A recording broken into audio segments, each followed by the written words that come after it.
Hi, I'm Kendra Corman. If you're a coach, consultant, or marketer, you know marketing is far from a perfect science. And that's why this show is called Imperfect Marketing.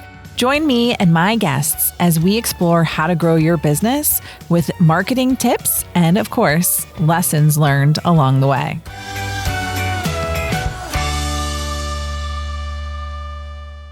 Hello, everybody, and welcome back to another episode of Imperfect Marketing. I'm your host, Kendra Corman, and I am really excited today to be joined by Ed.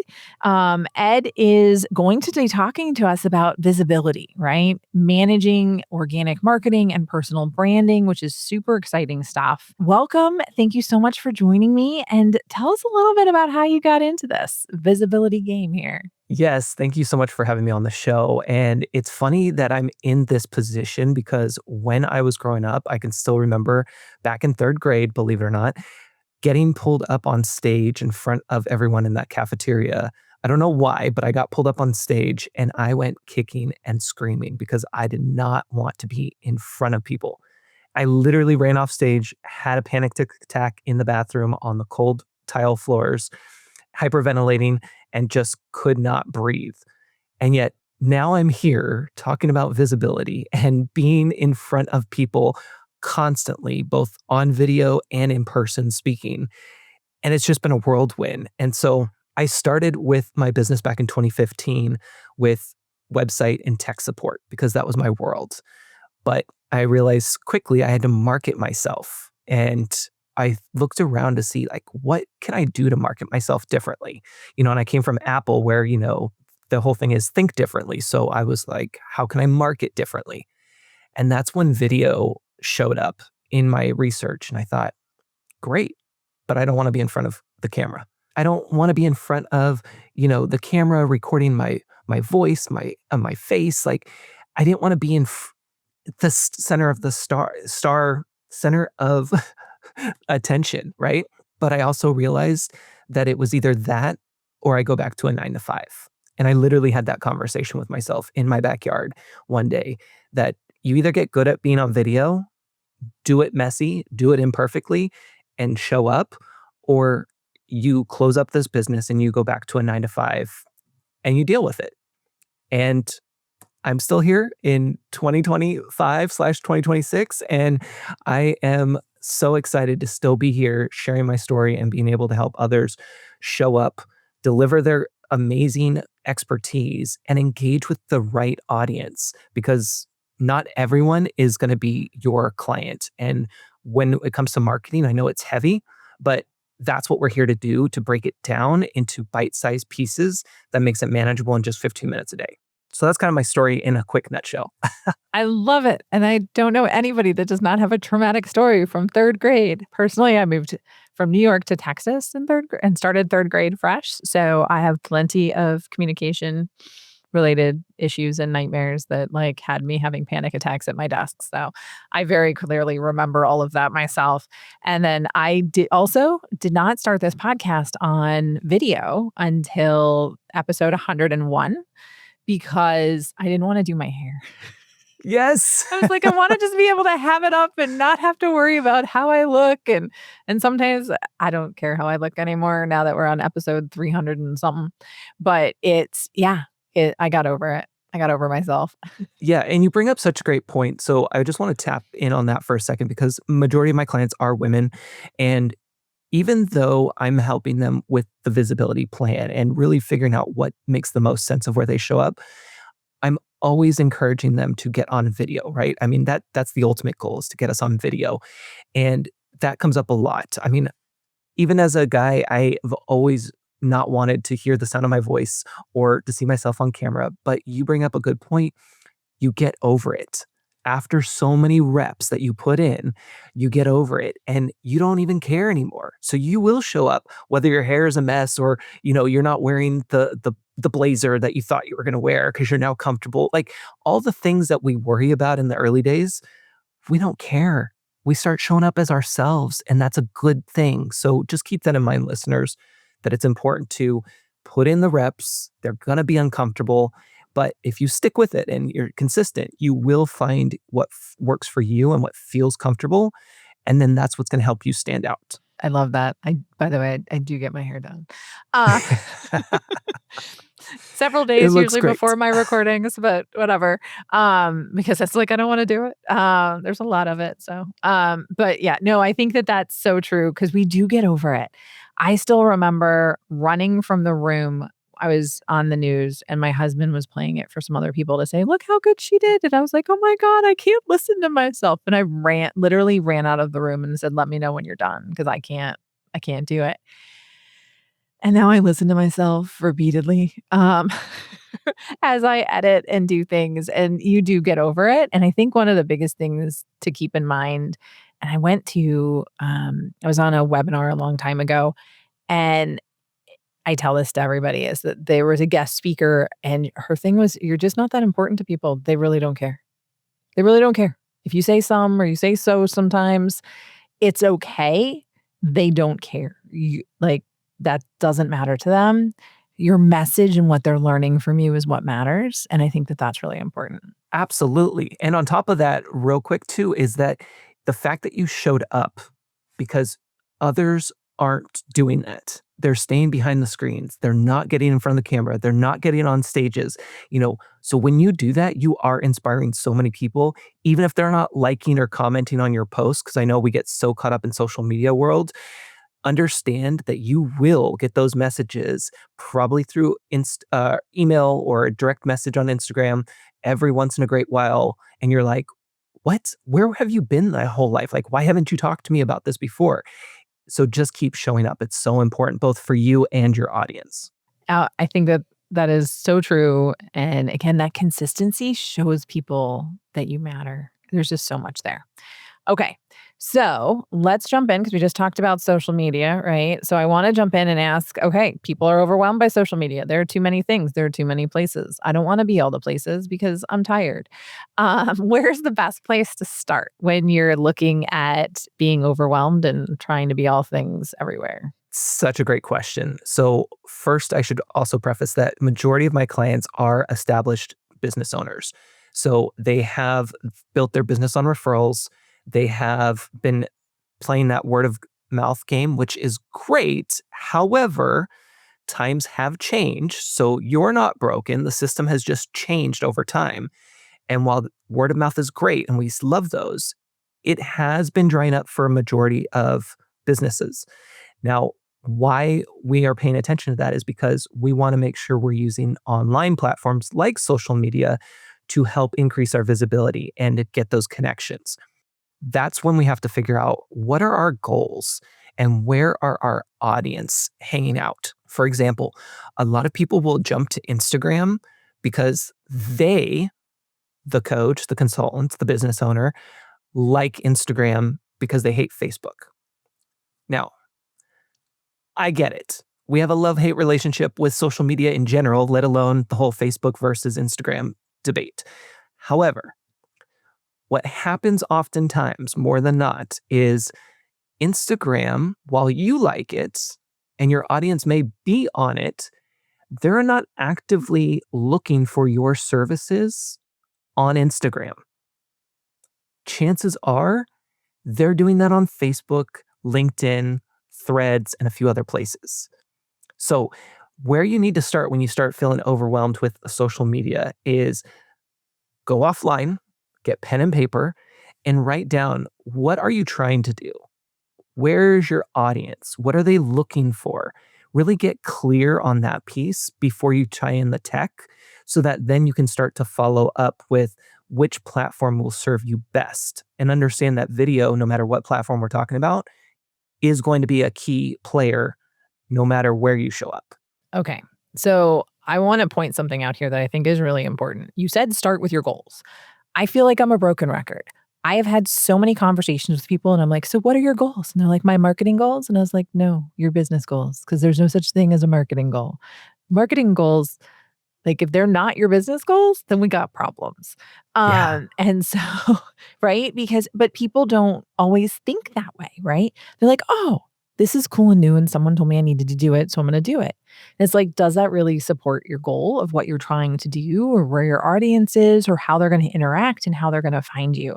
And I think that that's so important. Let me ask you a question here. So we're talking about referrals drying up, and referrals ebb and flow and have all the time, right? So again, you're just not that important to everybody, which I think is really important to remember. So you're not always top of mind they when someone's asking for something. And that's why a lot of business networking groups meet regularly, right?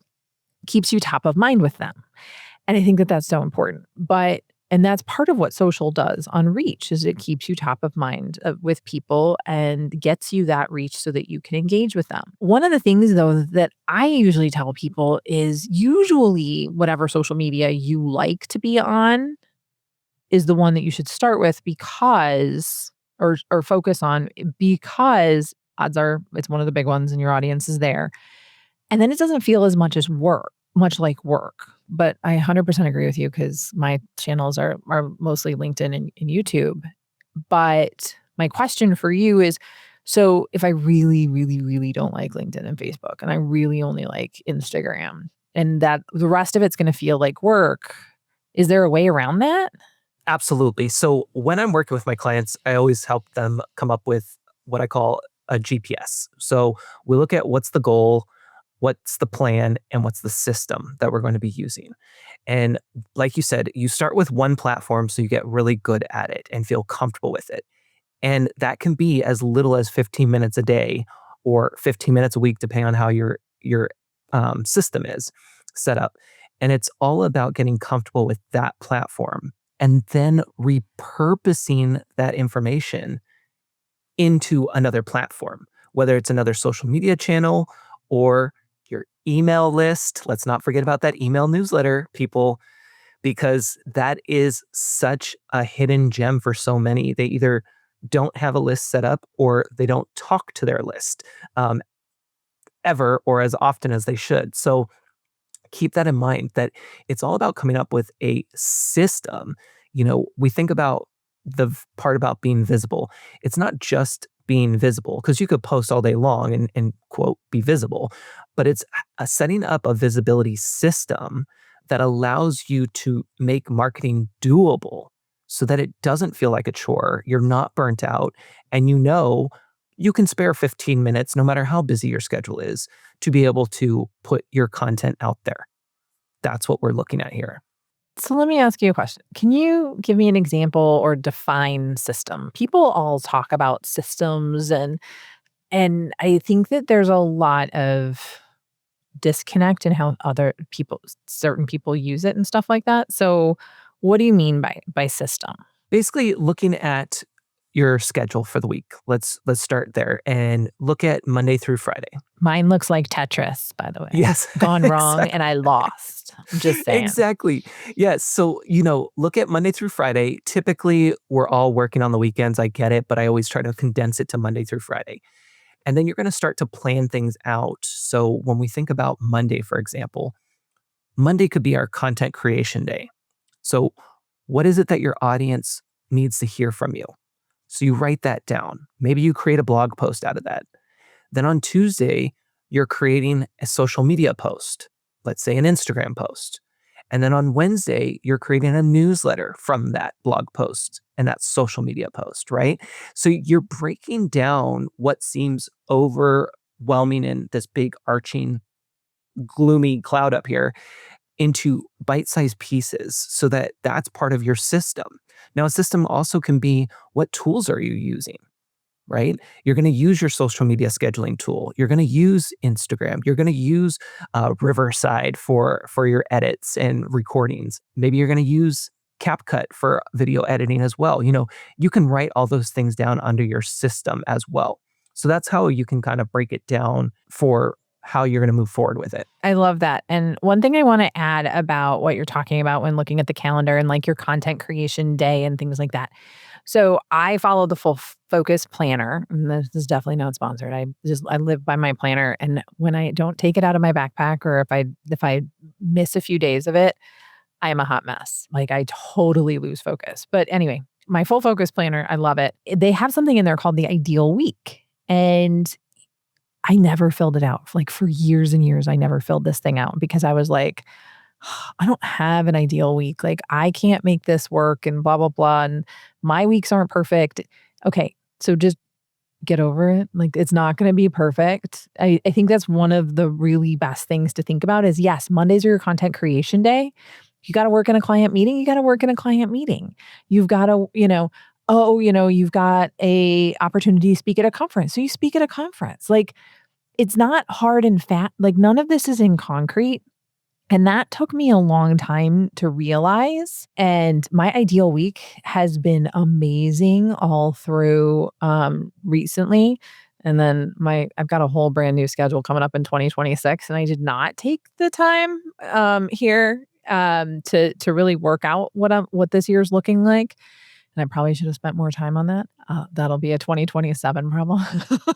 But I'll see what I can make happen from what I've created so far. But it really is about it is just so much, I think, really due to being cognizant of the fact that it's not in concrete, right? You're coming up with ideas and outlines of when you'll do that type of stuff and blocking time and space for it on the calendar, but it's not in concrete. And that took me a long time to adjust to that because my calendar is concrete. Like I don't reschedule, I don't miss, and that's really hard. Also, I was just working on my 2026 calendar, making some adjustments to it. I love starting, I should say, I hate spreadsheets, but I love starting out with a spreadsheet for my ideal week. And I break it down into things from content creation to client meetings to networking times to days off. Like all of that gets put on there. Gym, lunch, breakfast. It doesn't matter. Put everything on that schedule so that you can see where your gaps are.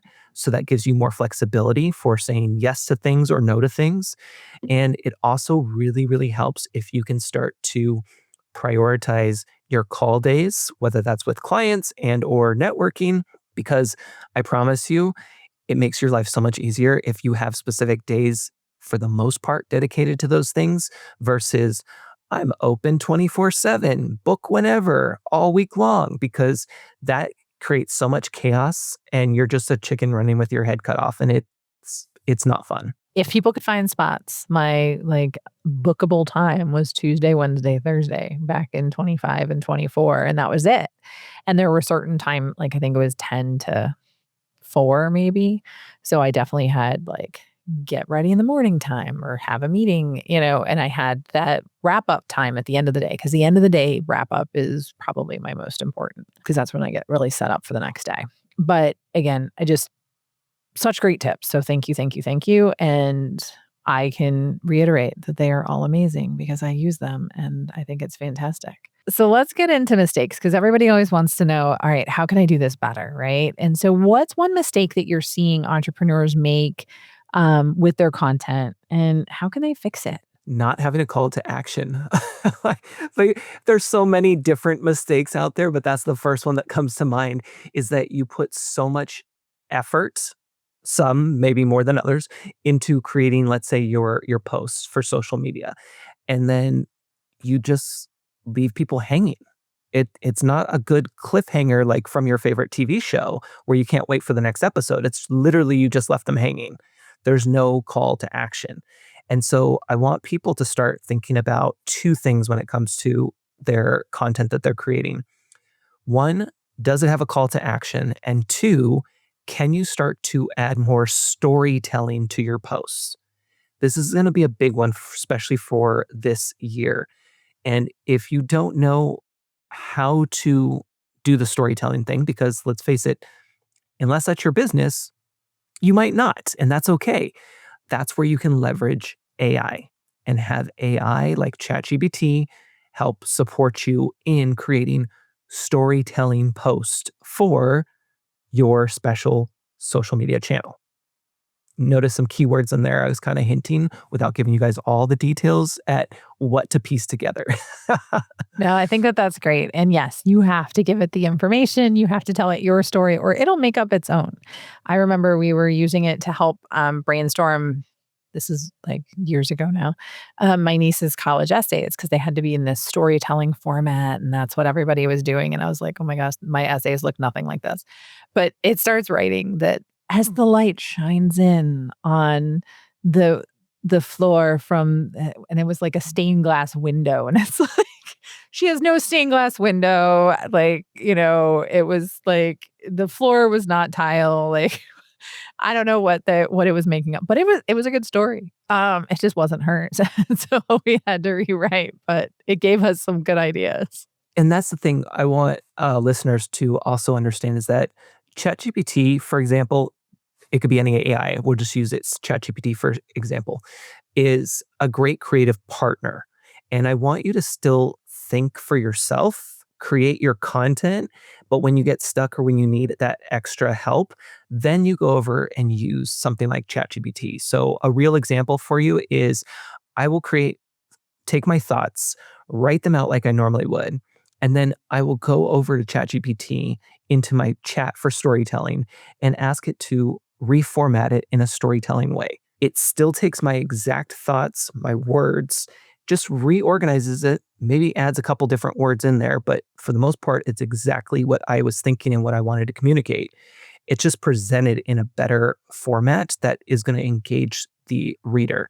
So that's what you want to start thinking about is how you can start applying today's tech with your efforts for being more visible online. And I know I'm totally like derailing like our outlined questions, but things happen sometimes. So thank you very much for rolling with me.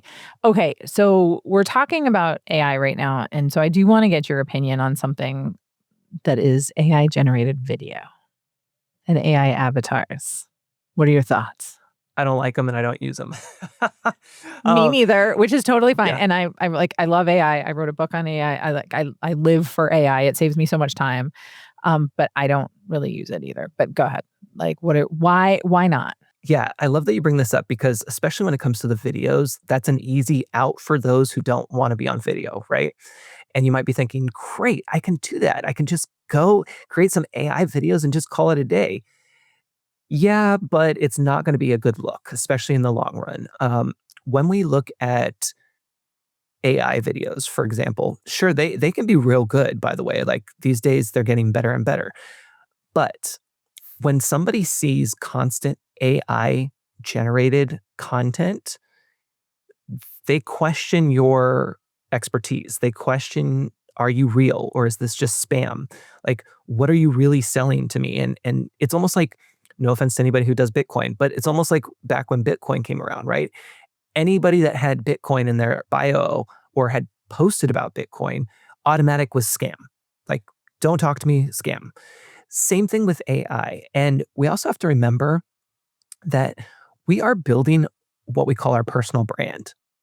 And it's so important, especially in today's world of AI, to be the face of your business, to show you every so often, because that is what makes you different. That is what makes you stand out from your competitors.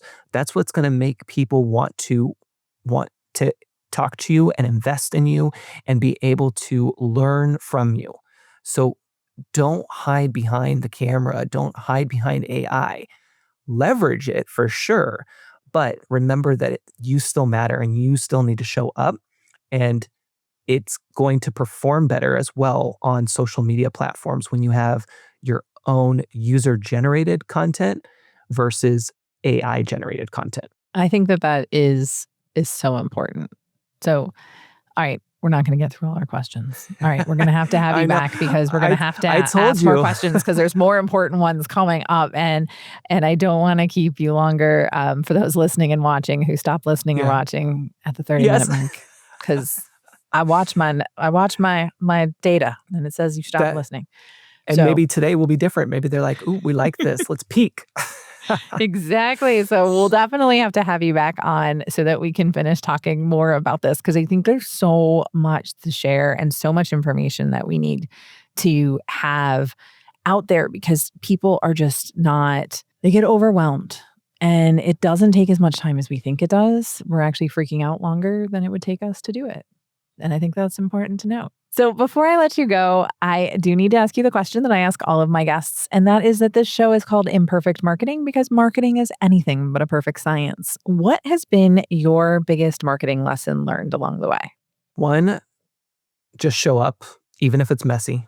And two, if it comes down to an offer or a product that you're selling, pre-sell it and see what comes from it, right? If we show up, we do it messy, we put it out there and we see what that response is. Because oftentimes that's going to help us move the needle quicker than if we just sit behind the screen and do all the work. So show up, test it out, see what your reactions are, and then make your decisions from there. So good. Thank you so much again for joining me. I appreciate it. For those of you listening and watching, if you would rate and subscribe wherever you're at, that would really help me out and it would help Ed out too. If you want to get in contact with him, be sure to check the show notes or the video description down below this. And I look forward to seeing you for another episode of Imperfect Marketing. Thanks so much and have a great rest of your day.